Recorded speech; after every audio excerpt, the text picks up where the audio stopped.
11 నాడు మట్టి కొట్టిపోయాడన్నారు. మళ్ళీ ఆయన్ను పిలిచి మళ్ళీ భూమి పూజ చేయిస్తున్నారు. ఈ రాష్ట్ర అభివృద్ధి పైన ఒక ప్రణాళిక ఉందంటే ప్రణాళిక లేదు. ఎక్సెప్ట్ రాజధాని రాజధాని రాజధాని. మేమేం రాజధానికి ఏమి వ్యతిరేకం కాదు, చేస్తామన్నారు కదా, చేయండి అంతేగాని.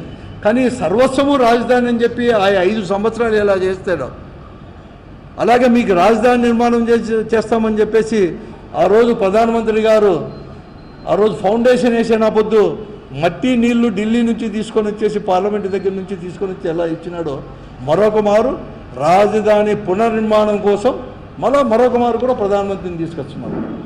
అదే ప్రధానమంత్రిని ఫౌండేషన్ వేయించి ఈ ప్రధానమంత్రి అనేవారు ఏమీ కానీ చేయలేదు అని చెప్పేసి రద్దే చేసుకున్న వాళ్ళు, పొత్తే రద్దు చేసుకున్న వాళ్ళు ఈరోజు మరొక మారు కూడా ఆ పార్టీతో పొత్తు పెట్టుకునేదే కాకుండా అధికారంలోకి వచ్చిన తర్వాత మళ్ళా రాజధాని పునర్నిర్మాణం కోసం ఏ నమ్మకంతో మళ్ళీ ప్రధానమంత్రిని పిలుస్తున్నారో అర్థం కాలని పరిస్థితి.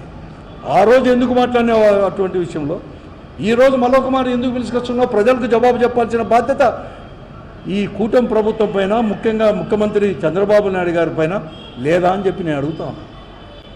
చెప్పాల్సిన అవసరం ఉంది కదా.